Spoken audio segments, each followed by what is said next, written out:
Assalamualaikum warahmatullahi wabarakatuh.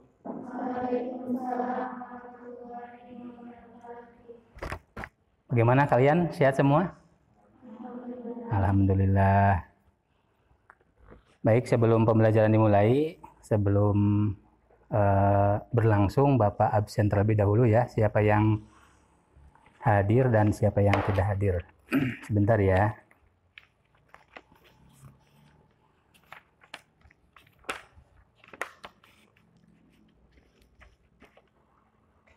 Mila hadir. Muhammad Farid, Nabil, gak kelihatan, izin ya. Naila, Nasita, Naya, Nurul Hidayah, Putri Aulia, Resmawati, Salsa, izin. Kemudian Silvi, Sitiliana, Suci, kemudian Ulfa, kemudian Wulan. Ya. Untuk pembelajaran hari ini ada 2 orang yang tidak hadir. Mudah-mudahan beliau nggak apa-apa ya, ada dalam lindungan Allah Subhanahu wa taala. Sebelum kita belajar, mari kita berdoa terlebih dahulu. Mudah-mudahan pembelajaran hari ini dilancarkan oleh Allah Subhanahu wa taala. Berdoa dimulai.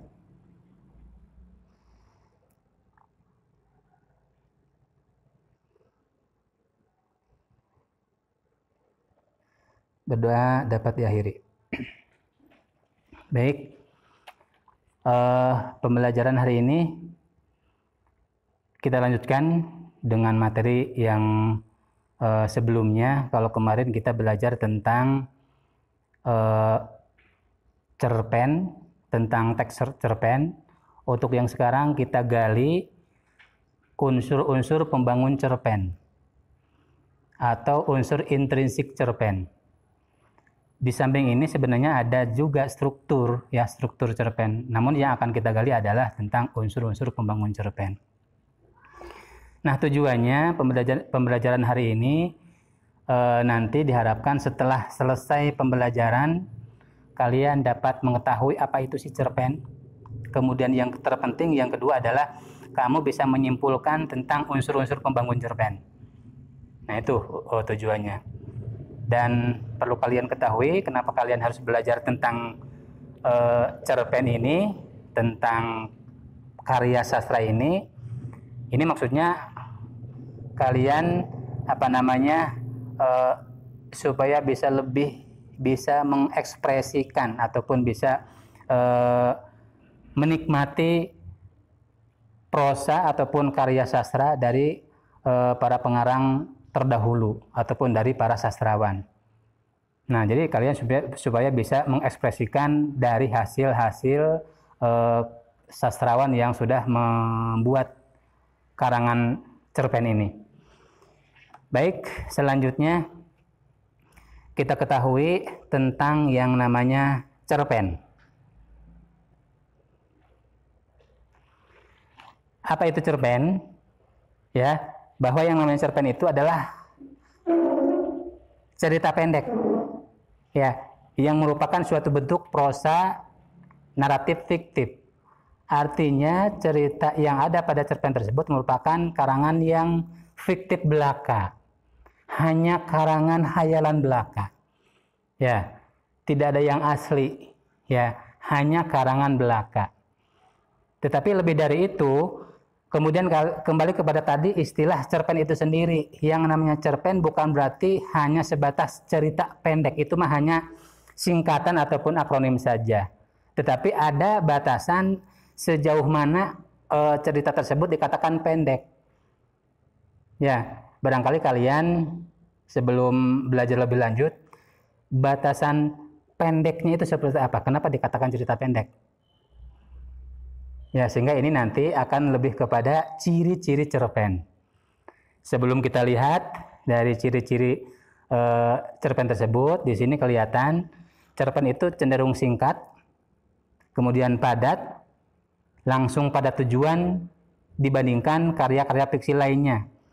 Ya, yang lain ada yang panjang sehingga dikatakan sebagai novel. Tetapi di sini batasan pendeknya itu seperti apa? Ada yang tahu nggak? Nah, cerpen itu batasan pendeknya kita lihat jalannya cerita lebih pendek dari novel. Maksud pendek itu dilihat dari jumlah katanya saja itu kurang dari 10.000 kata. Kalau novel mungkin lebih dari 10.000 kata. Sehingga kalau novel itu kalau dibukukan mungkin ada yang tebal segini, ada yang lebih tebal, bahkan berjilid-jilid. Ada novel judul apa, jilid 1. Kemudian dengan judul yang sama jilid 2 dan seterusnya. Karena saking panjangnya cerita. Kalau di sini jalan ceritanya itu lebih pendek dari novel. Kemudian yang kedua, jumlah kata yang tidak lebih dari 10.000 kata. Tadi ya. Nah itu. Kemudian yang ketiga, selesai dibaca dalam 1 kali duduk. Nah sekarang kamu mengukur diri sendiri, kemampuan diri sendiri. Ketika kalian duduk, sanggup membaca itu sampai berapa menit sih? Adakah yang lebih dari 1 jam sanggup? Atau mampu lebih dari 1 jam? Ada yang berjam-jam, bahkan seharian membaca terus? Kan nggak mungkin. Nah, di sini ya ada cerita yang selesai dibaca dalam 1 kali duduk, yaitu cerpen ini. Ya, nah makanya kalau cerita yang dibaca dalam 1 kali duduk ini pendek sekali, ya pendek sekali. Bahkan saking pendeknya ketika kalian membaca sebuah surat kabar, kan di sana ada kolom cerita pendek. Itu hanya memuat beberapa kolom saja, tidak 1 halaman, bahkan berikutnya masih tetap isinya cerpen, halaman berikutnya seperti itu tidak. Ya, jadi hanya beberapa kolom saja. Makanya hanya sedikit saja itu bisa dibaca selesai dalam 1 kali duduk. Nah, kemudian tadi kembali, cerpen tidak pernah ada yang dibukukan loh. Tidak ada. Ya, kecuali kalau memang ada cerpen yang dibukukan itu mah berupa kumpulan cerpen. Ya, kumpulan cerpen. Kemudian yang keempat, isi cerpen berasal dari kehidupan sehari-hari. Maksudnya, cerpen mah diambil dari hal-hal kecil dalam kehidupan sehari-hari. Bahkan mungkin hari ini selama kamu belajar di sekolah dari pagi hingga saat ini, mungkin ada hal yang mungkin bisa diangkat menjadi sebuah cerpen. Ada hal yang menarik, yang unik, bahkan membuat kita tergelitik untuk tertawa terbahak-bahak sehingga bisa diangkat menjadi sebuah cerita. Itu masalah kecil kan? Bahkan di rumah kamu berteman dengan seseorang. Ya, ketika pertemanan tersebut ada hal yang mungkin nggak enak ya, terjadi percekcokan, nah itu pun bisa diangkat menjadi sebuah cerita. Bahkan kemarin hari libur minggu, kamu jalan-jalan, seneng, ada hal yang sesuatu yang indah, pemandangan atau apa, itu bisa buatkan cerpen juga. Nah itu ya. Kemudian tokoh dalam cerpen digambarkan mengalami masalah, satu konflik hingga pada tahap penyelesaian. Artinya masalah dalam cerpen mah hanya terfokus pada satu permasalahan saja dan itu bisa diselesaikan. Ya, bisa diselesaikan. Yang terakhir biasanya hanya satu kejadian saja yang diceritakan. Artinya di sini dalam cerpen hanya memiliki satu alur saja, alur tunggal. Ya. Lanjut. Selanjutnya dalam cerpen, nah ini ada unsur pembangun cerpen atau lebih dikenal dengan unsur-unsur intrinsik. Bapak yakin kelas 7, kelas 8 Bapak Ibu guru sudah menyampaikan hal ini ya, ada beberapa unsur intrinsik cerpen. Yang pertama ada tema. Tema itu apa? Ya, gagasan pokok ataupun pokok permasalahan yang diangkat dalam cerita. Lebih lengkapnya adalah sebuah gagasan pokok yang mendasari dari jalannya cerita atau sebuah cerpen. Kemudian tema biasanya dapat langsung terlihat jelas di dalam cerita atau tersurat dan tidak langsung, di mana si pembaca harus teliti dan dapat menyimpulkan sendiri atau tersirat. Nah, jadi tema mah, kalau kalian ingin mengetahui secara jelas, otomatis harus selesai membaca tamat. Kalau kalian bacanya nanggung, hanya dari awal sampai tengah-tengah saja, itu tidak bisa menarik apa itu temanya. Tidak bisa mengetahui apa itu temanya. Atau bahkan dari tengah-tengah sampai akhir, juga sama. Kalian tidak akan mengetahui apa itu temanya. Maka harus tuntas baca dari awal sampai akhir, ya, baru kamu akan bisa mengetahui temanya. Dan ini ingat, sebuah hal yang harus perlu kalian ketahui, membaca cerita itu sifatnya wajib tuntas dibaca. Beda dengan buku pelajaran. Buku pelajaran mah kalau kalian butuh misalnya satu pokok permasalahan, ya, ada di daftar isi, lihat halaman berapa, plok, buka, oh ini yang saya butuhkan. Kalau sudah dibaca, kalau sudah ditulis, udah selesai, tutup dan simpan lagi, gitu kan? Itu buku biasa. Tapi kalau buku cerita, wajib dibaca dari awal sampai akhir. Baru kamu bisa mengetahui isi bukunya. Nah itu bedanya. Ya, jadi sifatnya harus selesai dan tuntas dibaca. Terlebih mengetahui tema, ini harus tuntas dibaca. Yang kedua, alur atau plot. Ini adalah menunjukkan jalannya cerita. Rangkaian peristiwa yang ke satu, memunculkan peristiwa kedua, memunculkan lagi peristiwa ketiga, terus ada disambung-sambungkan sampai peristiwa terakhir. Nah, itulah yang namanya jalan cerita, sehingga dikatakan sebagai alur atau plot. Tahapan alur atau plot itu, yang pertama ada pendahuluan, ya, atau orientasi. Yang kedua ada konflikasi. Ketiga ada resolusi. Keempat ada apa? Keempat ada koda. Ya.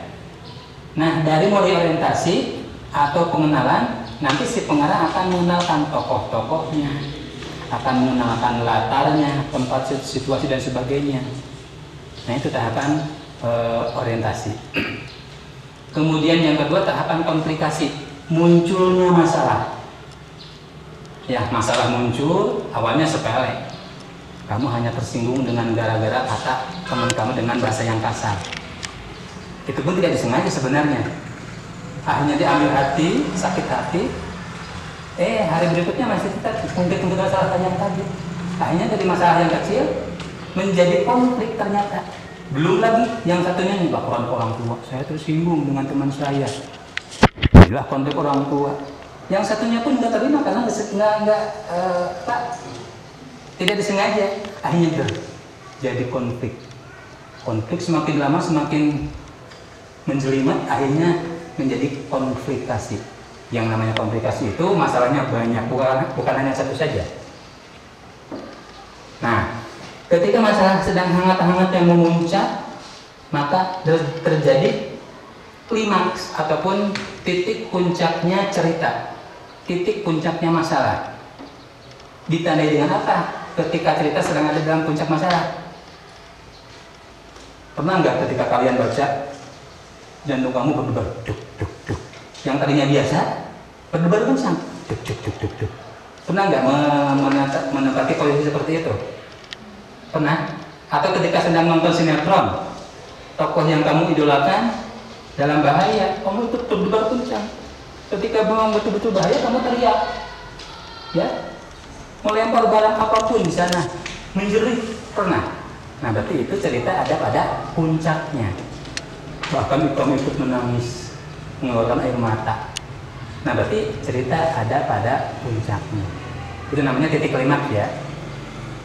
Setelah klimaks, cerita mulai mereda, ya, dan akhirnya ada resolusi. Akhirnya titik penyelesaian sudah hampir kelihatan. Siapa yang salah, siapa yang benar, itu sudah mulai kelihatan. Dan yang terakhir, koda, itu adalah titik penyelesaian yang betul-betul divonis oleh pengarang bahwa yang salah dikatakan salah, yang benar dikatakan benar. Yang salah dikatakan salah seperti apa? Contoh dalam cerita orang yang jahat atau orang tokoh antagonisnya dia serakah dengan harta. Di akhir oleh pengarang ya udah orang yang serakah dengan harta, hartanya hilang, musnah, terbakar. Udah aja sekalian terbakar dengan orangnya. Itu sebagai vonis, kode dari pengarang, hukuman. Lalu yang baik bagaimana? Ya melangsungkan jalan hidupnya. Yang tadinya sederhana, sabar, ulet, maka semakin sukses. Nah itu, ya, itu tahapan alur. Ya, tahapan alur. Kemudian berikutnya yang ketiga ada latar. Latar itu menyangkut tiga hal. Ada menyangkut tentang tempat, waktu, dan suasana. Kita pun sekarang belajar latarnya di kelas 9, 7. Ya, waktunya siang hari, ya, sekitar jam 11-an. Ya, suasananya, ya, sudah mulai gerah, ya kan? Nah itu latar. Kemudian yang keempat ada tokoh dan penokohan. Kalau yang namanya tokoh itu berarti ketika kalian mau membaca sebuah cerita harus tahu nama-nama tokohnya, ya, tokohnya siapa saja di situ, ya. Kemudian yang ininya, ya, penokohan berarti lebih ke penentuan karakter. Ketika kalian mengetahui nama tokoh tertentu, otomatis sudah plus dengan mengetahui karakternya bagaimana. Nanti bakal suguhkan sebuah cerita, kamu silahkan ketahui siapa nama-namanya dan termasuk penentuan karakternya bagaimana. Termasuk di antara kalian saling mengetahui, kamu namanya si Anu, siapa namanya, pasti karakternya begini. Ya, dan seterusnya. Ya, itu tokoh dan penokohan. Selanjutnya ada sudut pandang. Ya, maaf yang tadi belum ya. Udah. Sudut pandang. Kalau sudut pandang itu berarti keterlibatan pengarang dalam cerita. Ya, kalau kalian membaca sebuah cerita, kadang-kadang di sana ada yang menyebut kata aku. Aku waktu itu di hari libur diajak oleh orang tua ke kota. Kemudian aku naik delman istimewa dan aku duduk di muka. Tak tik tuk tik tak tik tuk, suara sepatu kuda. Nah, siapakah aku di sana? Apakah hanya sebatas pelaku saja di situ? Aku di sana siapa? Itu pengarang. Ya, pengarang. Berarti seolah-olah pengarang terlibat dalam cerita, dia sebagai pelaku utama. Ya. Ya percaya, kalian pun ketika membuat sebuah cerita, waktu itu aku disuruh oleh orang tua, namun aku nggak mau. Nah, aku siapa? Itu pengarang sebenarnya. Nah, jadi keterlibatan pengarang dalam cerita ada, dia sebagai pelaku utama. Tetapi ada juga pengarang yang bukan sebagai pelaku utama. Ya, keterlibatan pengarang tidak ada dalam cerita. Contoh, suatu hari di MTS Negeri 5 Kuningan disibukkan dengan berbagai macam kegiatan, baik gurunya maupun siswanya. Mereka sibuk dengan pekerjaannya masing-masing, ya, sehingga dan seterusnya. Nah, kira-kira dalam cerita kutipan tadi di sana menggambar ada atau tidaknya pengarang nggak? Ada keterlibatan pengarang nggak? Itu tidak ada. Hanya pengarang menceritakan saja. Ada di luar cerita itu si pengarang. Nah, jadi yang seperti itu, sudut pandang pengarang berarti keterlibatan pengarang di luar cerita. Ya, itu. Ada orang pertama pelaku utama, ya, dia mengaku dirinya sebagai aku nih. Itu orang pertama pelaku utama. Kemudian ada orang pertama pelaku sampingan. Ya, mungkin kehadiran aku di sana itu tidak terlalu penting. Ya, yang lebih kepentingan adalah tokoh yang lainnya. Nah, itu ada dua macam. Nah, itu tiga dengan yang tadi disebutkan, ya. Pelaku utama bukan mengaku dirinya sebagai aku, tetapi ada di luar cerita. Ya, seperti yang tadi disebutkan oleh Bapak. Kemudian yang terakhir di sini ada amanat. Ini adalah sebuah pesan moral yang disisipkan pengarang dalam cerita agar pembaca dapat menyerap pelajaran yang dapat dipetik dalam karangan cerpen tersebut. Nah, jadi amanat itu adalah pesan yang ingin disampaikan dari pengarang kepada para pembacanya. Ya, dalam upacara bendera hari Senin, pembina upacara menyampaikan amanatnya, itu adalah pesan-pesan yang disampaikan dari pembimbing kepada anak didiknya. Kamu mau berangkat dari rumah ke sekolah, ada pesan, ada amanat dari orang tua. Ya, itu kan pesan dari orang tua untuk anak-anaknya. Di kelas, ya, guru menyampaikan pembelajaran, diselipkan juga amanat-amanat atau pesan-pesan. Itu pun sama, pesan yang disampaikan dari guru kepada murid-muridnya. Itulah, ya, itu adalah sebagai unsur pembangun dalam cerita pendek. Yang terakhir ini ada nilai yang terkandung dalam cerita. Di sana ada nilai agama, nilai religius, pasti ada, ya. Kalau sebuah cerita menjelaskan tentang seorang anak yang ketika begitu mendengar adzan langsung dia bertugas mengambil air wudhu. Nah, ini adalah ada nilai moral di situ, nilai agama. Ya, maaf, moral tapi agama. Kemudian nilai sosial berkaitan dengan pelajaran yang dapat dipetik dengan interaksi sosial. Ya, persahabatan antara dua teman itu nanti tergambar nilai sosialnya. Ya, saling membantu, ya, saling melengkapi, itu kan termasuk nilai sosial. Kemudian ada nilai moral berkaitan dengan sesuatu yang dianggap baik maupun buruk di masyarakat. Ya, termasuk siswa mematuhi tata tertib sekolah, itu ada nilai moral di sana. Termasuk yang tidak mematuhi pun di sana hak moral berarti. Ya, hak moral. Kemudian terakhir nilai budaya. Ini berkaitan dengan kebudayaan, kebiasaan, adat dan sebagainya. Ya, kalau misalnya ada orang yang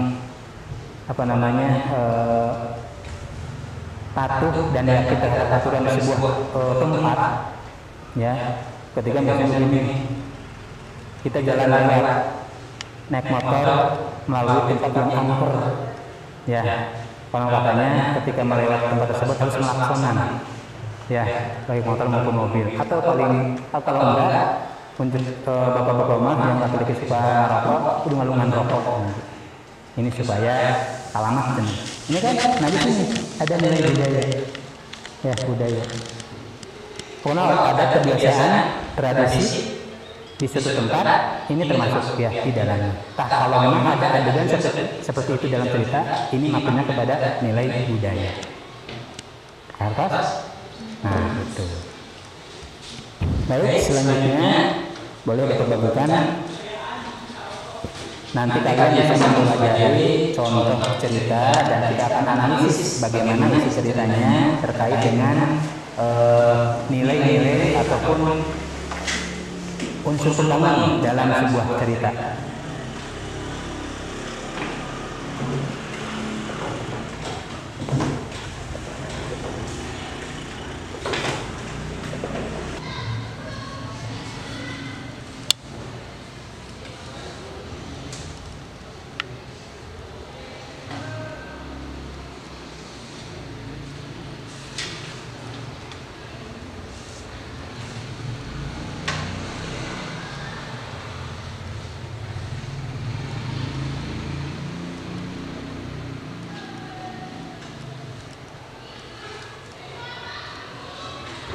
Selesai.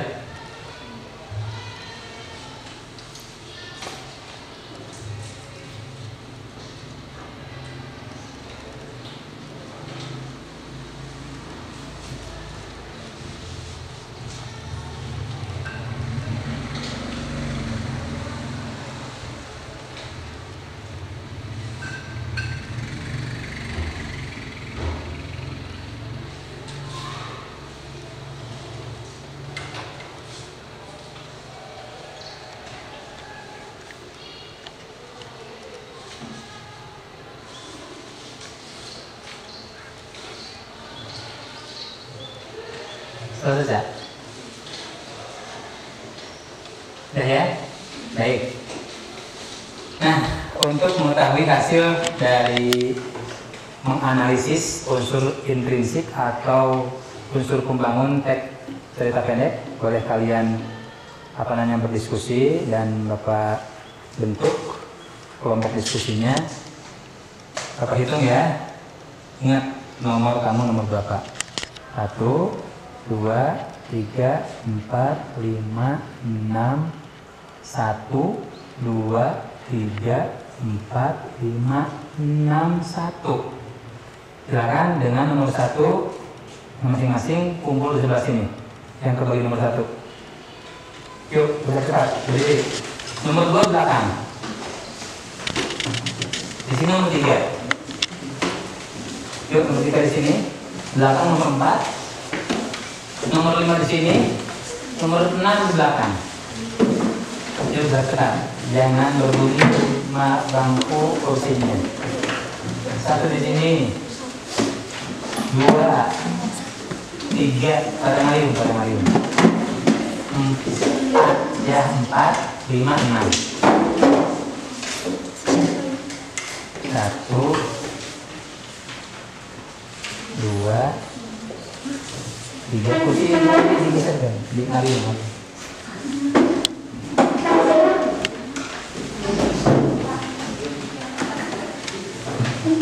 4 ya. Berapa orang Pak? Beli? Tugasnya silahkan. Nomor 1 kamu tentukan temanya dari cerita yang tadi. Nomor 2 tentukan apa yang kedua tadi? Alur. Ya.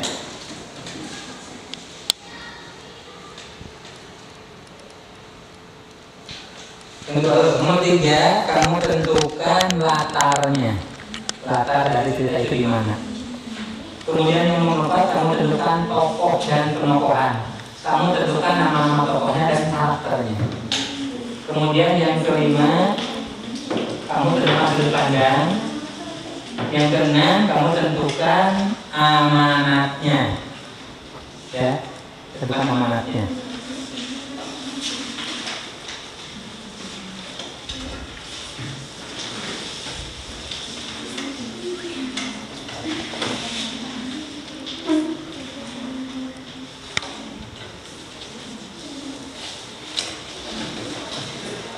Nomor 71 lihat.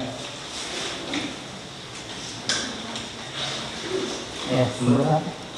Nah, 3. Nomor 3 ya. Latar. Halaman 71 lihat.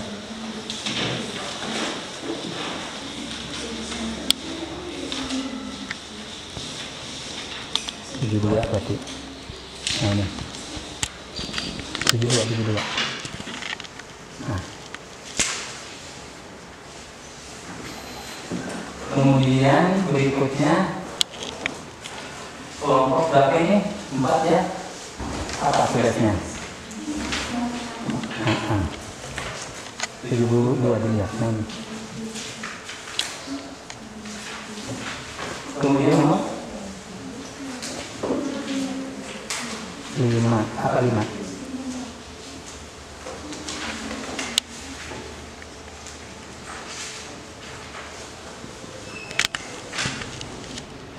Ini apa tugasnya?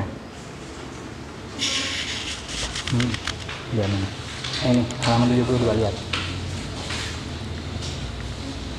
Amanat ya, kamu amanat berarti ada di 72 71 ya.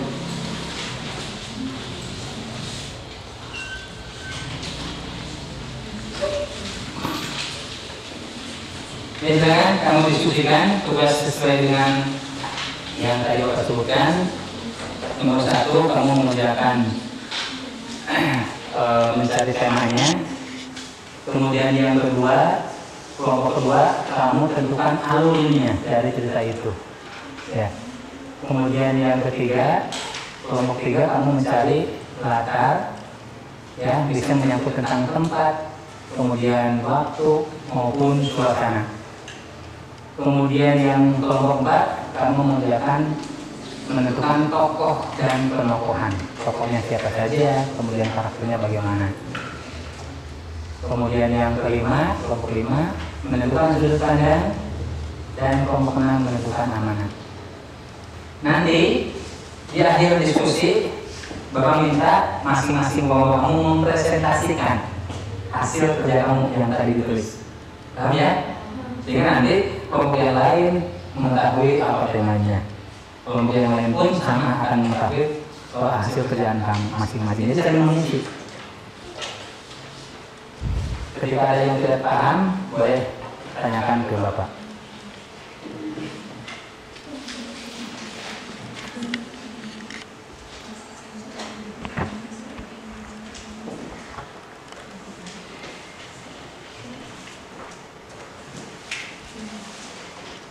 Ya, nanti ketika ini teman kamu ingin bukti fisik dari cerita dari hasil kerja kamu harus bisa menunjukkan ya. Kalau ini mah mungkin hasil ataupun bukti fisiknya dari awal sampai akhir. Untuk yang nomor 2 menentukan apa? Nah ini alurnya ya. Jadi kamu harus menunjukkan mana adegan harus tahu ya. Adegan satu apa, adegan apa harus tahu ketika ada yang nanya. Itu untuk kelompok kedua. Untuk kelompok 3 latar. Nah ini kamu harus tahu bukti fisiknya. Ini di mana yang ada di cerita itu mana, tunjukkan mana kalimat berapa, paragraf berapa. Kemudian waktu tempatnya, kemudian waktunya kapan, siang, sore atau malamnya, di sini tunjukkan di mana. Ada enggak? Ya, ngerti nggak? Nah itu nanti akan dipresentasikan di hadapan teman-teman kamu.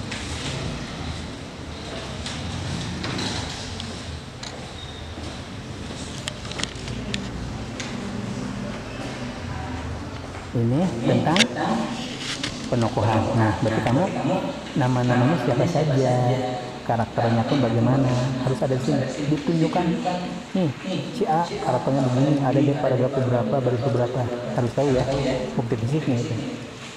Ini nomor 5 tentang sudut pandang. Nah, sudut pandang ini sebagai siapa, ya kan? Harus tahu ya, harus tahu di mana letak bukti fisik dalam ceritanya.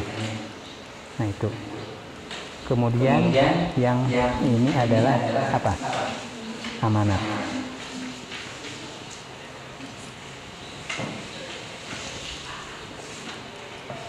Ya, harus tahu di mana letak bukti fisik. Kamu mencantumkan ini, ya ini dari mana? Ya, harus tahu.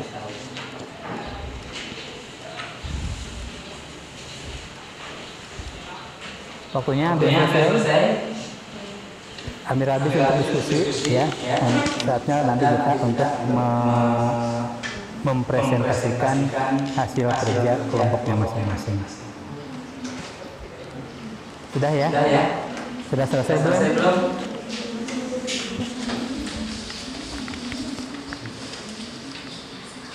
Nama anggotanya ditulis ya. Nama anggotanya ditulis di kertas.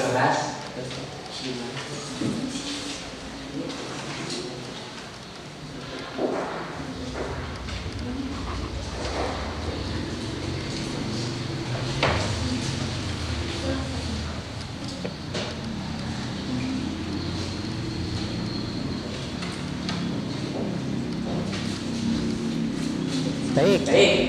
Sudah selesai ya? Anak-anak, halo. Sudah selesai? Baik, sudah selesai. Bapak minta masing-masing kelompok untuk mempresentasikan secara singkat saja, karena ini mengingat waktu yang hampir habis. Secara singkat saja masing-masing kelompok untuk melaporkan hasil kerjanya. Saya persilakan yang pertama di tempat saja sambil berdiri. Salah satu berdiri memperkenalkan, anggotanya sebutkan, hasil kerjanya pun disebutkan atau dibacakan. Silakan, Cak, berdiri, perkenalkan, sebutkan namanya. Assalamualaikum warahmatullahi wabarakatuh. Perkenalkan, kami dari kelompok 1 dengan anggota Natasha, Mila, dan Suci. Di sini kita akan menyebutkan tema dari cerita, dan temanya itu sulitnya mencari keadilan. Ya, itu adalah hasil dari kerja kelompok 1 mereka tugasnya adalah mencari tema. Ya, temanya apa tadi?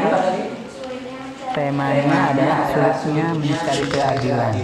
Kalau kalian kaji tadi dari cerita keadilan, memang betul ya, sulitnya mencari keadilan menurut Pak Ahmad, ya Pak Ahmad, karena beliau orang yang sudah menyelamatkan dari masa genting-genting yang diancam oleh Pak Sersan.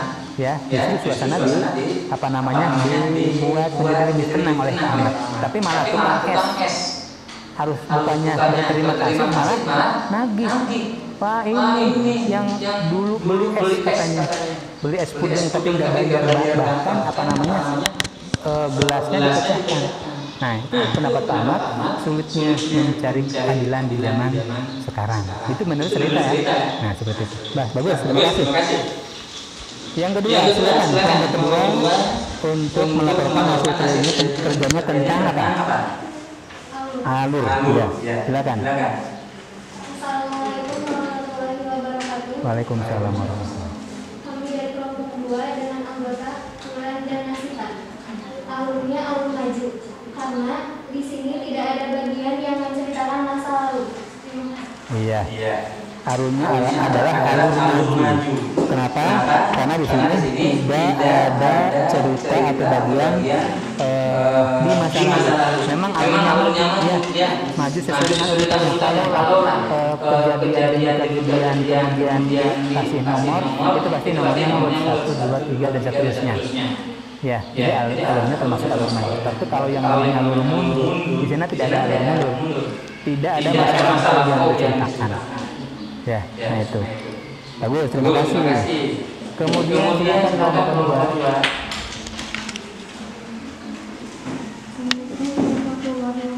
Waalaikumsalam warahmatullahi wabarakatuh. Perkenalkan, nama saya Putri Aulia Farsiasyah. Latar tempatnya di Bali, tepatnya di depan rumah Pak Sersan. Ada dalam kelompok pertama. Ya. Sudah selesai? Ya, baik. Terima kasih. Kelompok ketiga sudah melaporkan kerjanya. Kelompok ketiga ini melaporkan tentang latar. Ya, ingat latar ini menyangkut tentang tempat, waktu dan suasana. Nah, ini tempatnya kebetulan di Bali. Ya, cerita itu menggambarkan peristiwa di Bali dan tepatnya itu di depan rumah Pak Sersan, tukang es puding yang jualan ke sana kemari. Waktu itu ya diberhentikan oleh anak-anak yang sedang memainkan layang-layang. Saking haus dan panasnya mereka memberhentikan tukang es, ya, kemudian berhenti di depan rumah Pak Sersan. Nah, terjadilah kerumunan, terjadilah juga rebutan antara anak-anak yang sama-sama pengen didahulukan melayani es pudingnya itu. Tetapi suara riuh tersebut ya terdengar oleh Pak Ahmad, dan kebetulan di rumah Pak Ahmad ada anaknya yang sedang sakit. Ya, sehingga Pak Ahmad keluar sambil teriak-teriak, "Woi, kamu jangan ribut!" Ya, sambil marah-marah kan. Nah, disitulah terjadi juga percekcokan. Ya, ancaman dan sebagainya dari seorang Pak Sersan kepada tukang es, menyalahkan, "Gara-gara kamu suasana jadi ribut, anak saya lagi sakit kemudian terbangun." Nah, ini. Nah, itu terjadi di depan rumah Pak Ahmad. Ya, betul. Terima kasih kelompok ketiga. Selanjutnya kelompok keempat, silakan. Waalaikumsalam.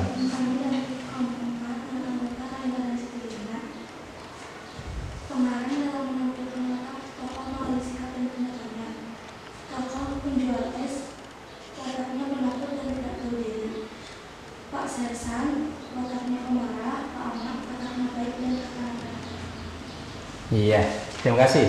Ya, di sana tokohnya ada Pak Ahmad, ada Pak Sersan, ada tukang es. Ya, karakternya Pak Ahmad orangnya keras, pemarah. Kemudian Pak Ahmad wataknya tadi Pak Ahmad baik, ya, bisa mengkelirkan suasana. Ya, ketika si Pak Sersan memarahi tukang es, suasana ditenangkan, dinetralisir oleh si Pak Ahmad. Nah, itu Pak Ahmad. Kemudian yang ketiganya adalah tukang S. Bagaimana karakternya? Kenapa? Penakut. Iya, termasuk penakut juga. Ya, jadi dibentak, gumpur, ya gemeteran. Ya, pengen es pudeng warna apa? Merah malah diberi oranye, jadi gemeteran tangannya juga. Nah, itu seperti itu. Bagus ya, terima kasih. Yang kelima silakan. Kelompok kelima melaporkan hasil kerjanya tentang apa itu? Sudut pandang. Ya, silakan. Assalamualaikum warahmatullahi wabarakatuh.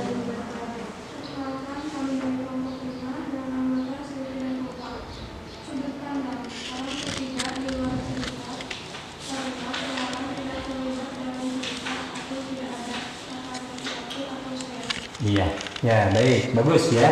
Nah itu sudut pandang pengarang, berarti keterlibatan pengarang dalam cerita. Nah dalam cerita tadi pengarang itu seolah-olah tidak ada, ya, tidak ada. Hanya menceritakan orang lain, menceritakan tentang Pak Ahmad, Pak Sersan, kemudian tukang es dan anak-anak. Pengarang tidak ada.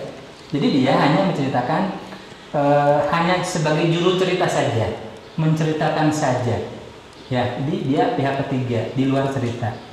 Dan tidak muncul kata-kata aku sebagai pengarang di sana, tidak ada. Ya, baik, bagus ya, terima kasih. Nah, jadi itulah anak-anak kelompok 1 sampai kelompok terakhir, bahwa isi dari unsur-unsur unsur-unsur penunjang ataupun unsur-unsur intrinsik dari cerita sudah kita bahas bersama-sama. Ya, sudah paham semuanya? Ada yang mau bertanya tentang ini dari ketiga permasalahan yang tadi? Sudah cukup jelas ya? Nah itu, jadi alhamdulillah Bapak ucapkan terima kasih kepada kalian sudah menunjukkan kerja yang betul-betul mengena kepada sasaran. Ya, semua aspek yang tadi intrinsik dari mulai tema sampai kepada amanat sudah dipecahkan bersama-sama, sudah dibahas bersama-sama. Nah baik anak-anak, rupanya pembelajaran kali ini cukup sekian. Dan permasalahan yang inti ya pada pembelajaran kali ini, kamu bisa mengetahui unsur-unsur pembangun teks cerpen atau unsur intrinsik teks cerpen. Sehingga mari kita simpulkan bersama-sama. Jadi kesimpulannya apa? Ya, kesimpulan cerita yang tadi boleh dibaca sedikit sekilas-sekilas. Kesimpulannya yang pertama, bahwa temanya adalah tentang sulitnya mencari keadilan. Kemudian yang kedua, latarnya di Bali, tepatnya di depan rumah Pak Sersan. Suasananya di siang hari. Nah itu. Kemudian yang ketiga, alurnya adalah alur maju. Tidak ada cerita yang diceritakan di masa lampau. Kemudian penokohannya, di sana ada tokoh Pak Ahmad, ada Pak Sersan, ada tukang es pudeng. Pak Ahmad orangnya baik, Pak Sersan orangnya keras, pemarah, kemudian tukang es sifatnya penakut. Kemudian sudut pandangnya adalah orang ketiga di luar cerita. Si pengarang tidak ada dalam cerita. Ya, hanya menceritakan peristiwa yang lain. Dan itu tidak dialami oleh si pengarang. Dan yang terakhir yaitu amanat. Ya, amanat itu ya, jadi jika keadilan dilihat dari sudut pandang yang berbeda, maka hasilnya pun akan berbeda. Oleh karena itu, kita harus mempertimbangkan berbagai sudut pandang dalam menentukan keadilan. Nah itu rupanya pembelajaran kali ini alhamdulillah sudah selesai dan kalian pun sudah bisa menyimpulkan bersama-sama. Nah untuk tindak lanjut, Bapak beri tugas buat kalian, silahkan kamu mencari teks yang lain selain dari keadilan yang tadi. Kerjakan di rumah dan pahami, analisis juga, tentukan temanya, alurnya, sampai kepada amanat. Pertemuan berikutnya dikumpulkan. Jadi pahami? Ya, nah itu saja barangkali pertemuan kali ini. Bapak yang menyampaikan pembelajaran, barangkali ada kekeliruan, mohon dimaafkan semuanya. Akhirul kalam, wassalamualaikum warahmatullahi wabarakatuh.